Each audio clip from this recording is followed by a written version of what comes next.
Hello everyone, welcome to my channel. और आज हम बात करने वाले हैं। सबसे पहले तो मैं आपको एक इम्पॉर्टेंट नोटिस बताऊंगी जो कि है बीएससी एग्ज़ाम डेट रीशेड्यूल जो हुई है, तो मैं आपको वो नोटिस दिखाऊंगी। तो हमारी जो एएमयू की बीएससी नर्सिंग वाली जो डेट है वो रीशेड्यूल हो गई है। उसके रिगार्डिंग कल एक नोटिस आया था, तो मैं आज की वीडियो में आपको वो दिखाऊंगी। तो जिसने भी बीएससी नर्सिंग का एप्लीकेशन फॉर्म अप्लाई किया है, या जो भी कोई आपके रिलेटिव हैं या जानने वाले हैं, फ्रेंड्स हैं, तो आप उनको ये नोटिस जो है दिखा दीजिएगा। अलर्ट हो चुकी है कि उनकी जो एग्ज़ाम है बीएससी नर्सिंग का, वो उनकी डेट जो है रीशेड्यूल हो गई है। तो आप इस वीडियो को उनको शेयर कर दीजिएगा ताकि उनको भी पता चल सके। उसके बाद मैं बात करूँगी जो हमारी रिमेनिंग वोकेबलरी थी इंग्लिश की, जो हमने फर्स्ट पार्ट जो इंग्लिश का मैंने पार्ट फर्स्ट और पार्ट सेकंड अपलोड कर दिया है। इसका मैं इस वीडियो के नीचे लिंक दे दूंगी, आप उस पर जाकर देख लीजिएगा अगर नहीं देखी है तो। अगर देख ली है फर्स्ट और सेकंड, तभी आप थर्ड पार्ट देखिएगा, तभी आपको समझ में आएगा। अगर नहीं देखी है तो प्लीज़ मैं रिक्वेस्ट करूँगी कि पहले जाके पार्ट 1 और पार्ट सेकेंड देख लें इंग्लिश वोकेबलरी का, ताकि आपको सब कुछ अच्छे से समझ में आ जाए।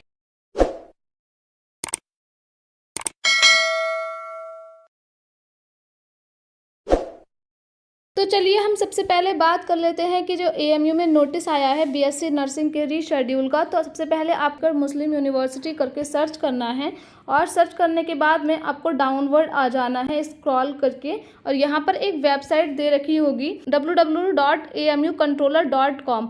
आपको इस पर क्लिक करना है, और क्लिक करने के बाद में हमारी वेबसाइट ओपन हो जाएगी। और ओपन होने के बाद में आपको इस तरीके का इंटरफेस दिखाई देगा, और आपको स्क्रॉल करते हुए नीचे आ जाना है, और नीचे आते ही आप आ जाएंगे नोटिस एंड अपडेट पे। नोटिस एंड अपडेट के बाद में आप देख सकते हैं कि नोटिस ये रहा, notice regarding admission test of BSc nursing has been reschedule. तो आपको क्या करना है, बस इस पर करना है क्लिक। और जैसे ही ये क्लिक हो जाएगा, तो मैंने इसको एक बार पहले भी ओपन करके देख लिया था, इसलिए मेरा डाउनलोड अगेन का आ रहा है। आप लोगों का आएगा डाउनलोड, तो आप इसको डाउनलोड कर लीजिएगा। उसके बाद में आप ये देख सकते हैं कि नोटिस है, ये नोटिस आया था कल, यानी कि 15 अप्रैल को। तो ये नोटिस है, it is hereby notified that due to election of municipal corporation at Aligarh on 11, यानी पहले आपका जो एग्ज़ाम था वो 11 मई को होने वाला था, ठीक है, बीएससी नर्सिंग का। तो जो आपका 11 मई का जो एग्ज़ाम था वो अब रीशेड्यूल हो गया है, और रीशेड्यूल होके the admission test of BSc nursing 2023 will now be held on 12 May 2023 from 4 PM। यानी कि अब वो आपका कब होने वाला है, जो आपका 11 को होने वाला था, 11 मई को होने वाला था, वो अब कब होगा, 12 मई को होगा, ठीक है। बीएससी नर्सिंग का ये नोटिस था, बीएससी नर्सिंग वालों के लिए है कि आपका जो 11 को होने वाला था वो अब कब होने वाला है, 12 को होने वाला है अब। तो आप तैयार रहेगा। और ये है कब, शाम की 4 बजे आपका टेस्ट है, और टेस्ट की डेट क्या है, 12 मई। और ये हुआ क्यों है, उन्होंने रीज़न भी दे रखा है क्यों ये उन्होंने रीशेड्यूल करना पड़ा, इसका उन्होंने रीज़न भी दे रखा है कि due to election of municipal corporation at Aligarh. उन्होंने ये देखिए आपको रीज़न भी दे रखा है इसका कि क्यों उन्होंने जो है डेट रीशेड्यूल की है, ठीक। इसका टाइम और डेट आपको याद रखनी है। तो आप इसको, जो भी बीएससी नर्सिंग के लिए एंट्रेंस देने वाले हैं, प्लीज़ आप उनको ये शेयर कर दीजिएगा और उनको बता दीजिएगा कि आपका एंट्रेंस जो है अब एक दिन आगे हो गया है, ठीक है। तो ये आपके लिए इम्पॉर्टेंट था, तो इसलिए मैंने इसी वीडियो में कवर कर लिया है। मैंने इसके लिए कोई स्पेसिफिक वीडियो नहीं बनाई। इस तरीके की जितने भी नोटिस आया करेंगी, मैं आपको वीडियो की स्टार्टिंग में ही मैं आपको बता दिया करूँगी, इसलिए आप मेरे चैनल पर बने रहिएगा। आप रोज़ चेक करिए क्योंकि मैं ज़्यादातर कोशिश करूँगी कि मैं रोज़ वीडियो अपलोड करूँ, और जो भी इस तरीके का नोटिस हुआ करेगा, मैं उसकी कोई अलग से वीडियो नहीं बनाती हूँ।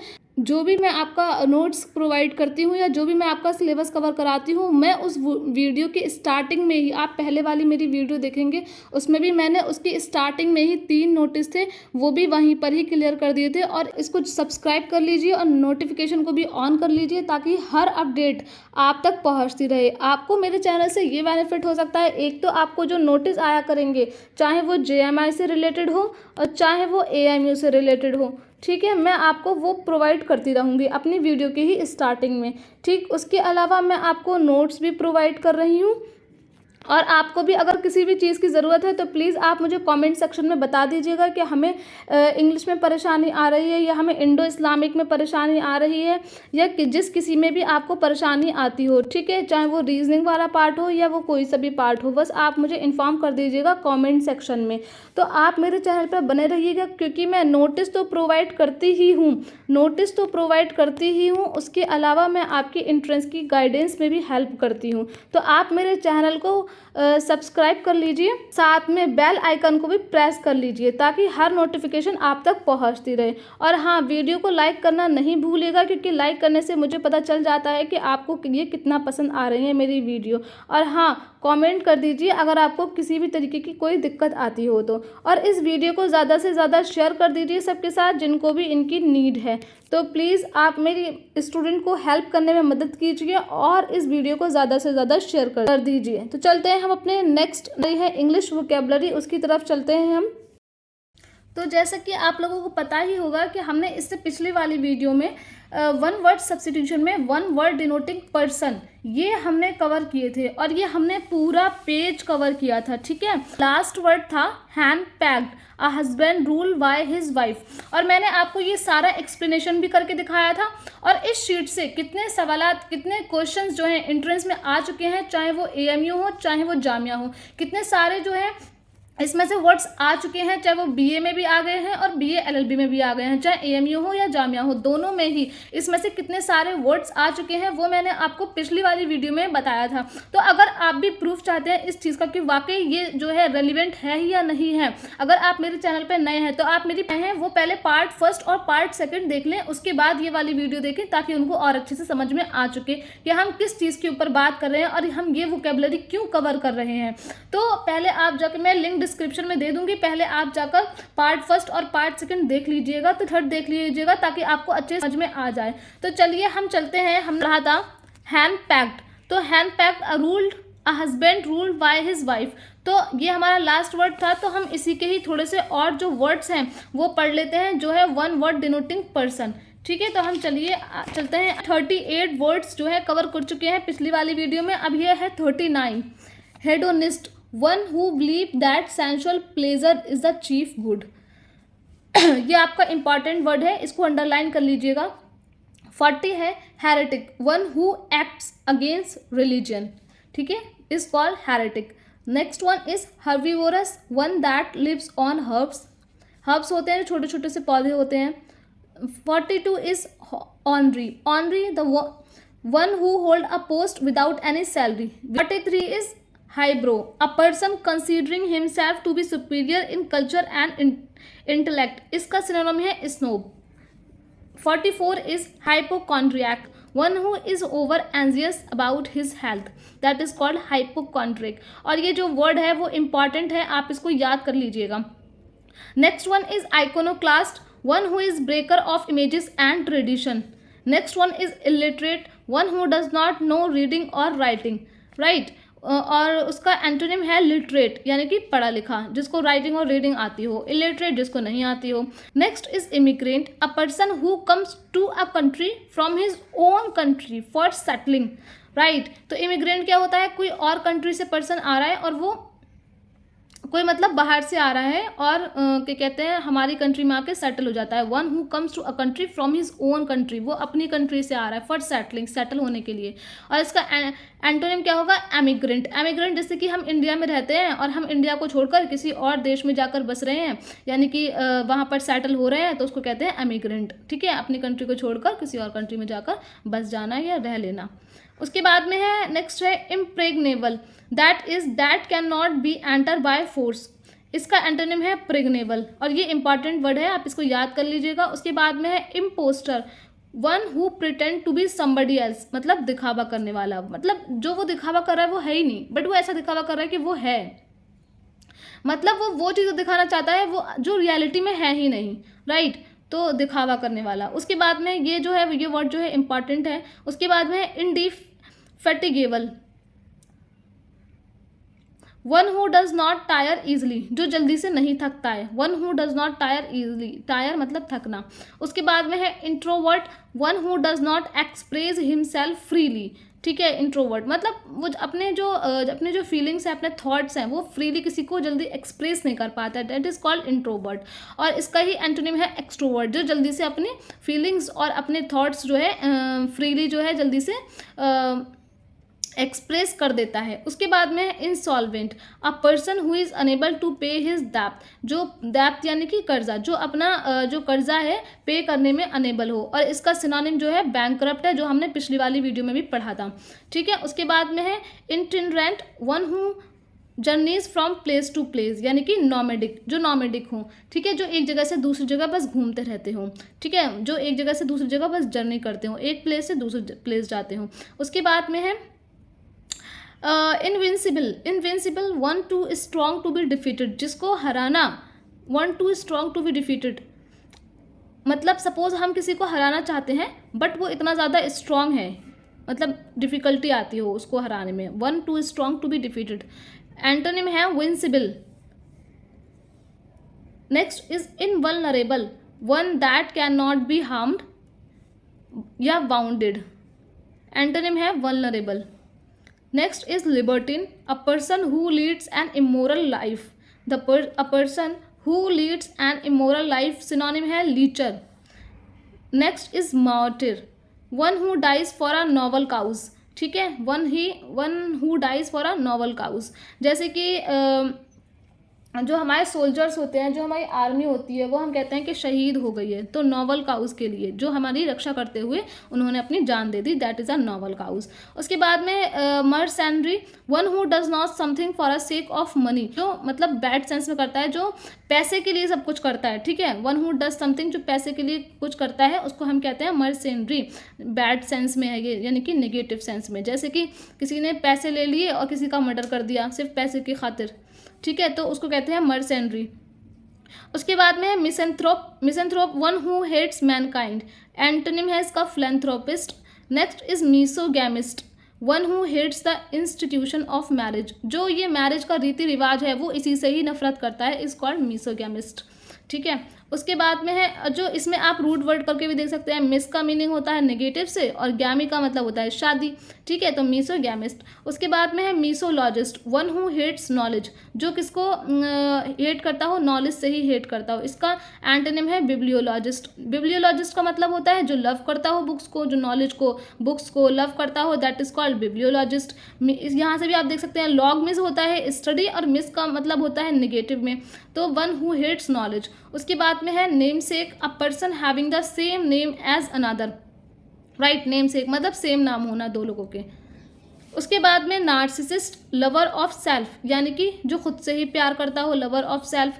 नेक्स्ट इज नोवाइस, यानी कि नौसिखिया, one who is inexperienced in anything, यानी कि उसने सपोज आपने सिर्फ पढ़ाई कर ली है लेकिन अभी आपने कहीं पर भी जॉब नहीं की है, आपने कहीं इंटर्नशिप नहीं की है, तो अब अभी आप नए नए सीखे हैं बट उसको अभी एक्सपीरियंस नहीं किया है, अभी उसको प्रैक्टिकल लाइफ में नहीं किया है, तो दैट इज कॉल्ड नोवाइस, और इसको हम वन वर्ड में कह सकते हैं नौसिखिया। One who is inexperienced in anything, ठीक है, उसको किसी भी चीज़ का भी एक्सपीरियंस ही नहीं है, इसका सिनोनिम है tyro. Next one is numismatist, one who collect coin, और ये हमारा आया था BLLB जामिया में या आई थिंक AMU में, इन दोनों में से आया था, आप चेक कर लीजिएगा 2022 का पेपर BLLB का, ये क्वेश्चंस हमारा आ चुका है यहाँ से। उसके बाद में है omnivorous, one who Yeats everything, जो हर चीज़ खा लेता है, omnivorous. Next is optimist, a person who looks at the bright side of thing, जो सिर्फ पॉजिटिव साइड्स ही देखता है, ऑप्टिमिस्ट, ठीक है। One who looks at the bright side of things, यानी कि जो है ब्राइट साइड ही देखता है चीज़ों को, ठीक है, तो हम एक तरीके से पॉजिटिव वे में ले सकते हैं, इसका ही एंटोनिम है पैसिमिस्ट। तो ये BALLB, ये दोनों वर्ड ऑप्टिमिस्ट और पैसिमिस्ट, ये दोनों वर्ड BALLB 2022 में एज अ ऑप्शन आ चुके हैं, तो अगर आपको ऑप्शन भी मालूम होते हैं तब भी आप क्वेश्चन कर लेते हैं, ठीक है। उसके बाद में ऑर्फन, और हो सकता है कि उस बार ये ऑप्शन बन के आए थे तो इस बार ये क्वेश्चन बन के आ जाए, तो आपको क्वेश्चन की भी तैयारी करनी है और ऑप्शन की भी तैयारी करनी है।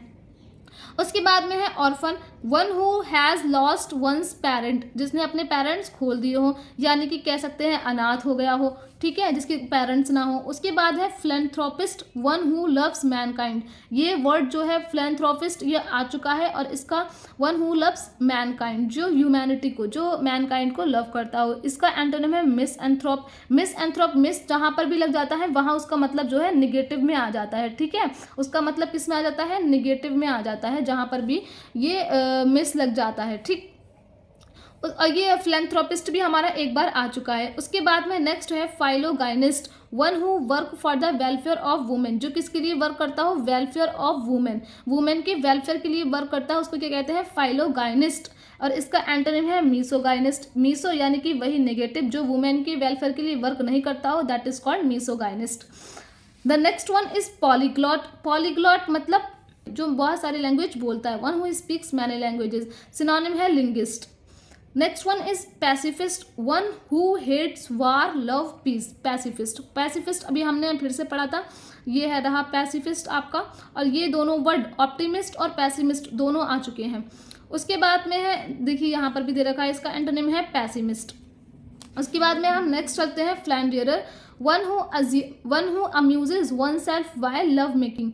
यानी कि मैंने इसका थोड़ा सा हिंदी भी लिख रखा है, फिजिकल प्लेजर के लिए रिलेशनशिप रखता है सिर्फ, ठीक है, that is called philanderer. One who amuses oneself by love making, इसको आप ऐसे करके समझ सकते हैं। उसके बाद में है philistine, one who does not care for art and literature, one who does not care for art and literature. उसके बाद है posthumous, a child born after the death of father. Posthumous का मतलब क्या होता है कि जैसे कि मान लीजिए एक चाइल्ड है जो कि बॉर्न हुआ after the death of father, father की डेथ के बाद वो बॉर्न हुआ। या फिर कह सकते हैं और a book published after the death of author, यानी कि ऑथर ने जब बुक लिखी तब तो उसकी बुक पब्लिश्ड नहीं हुई, लेकिन उसकी डेथ होने के बाद वो बुक पब्लिश्ड हो जाती है।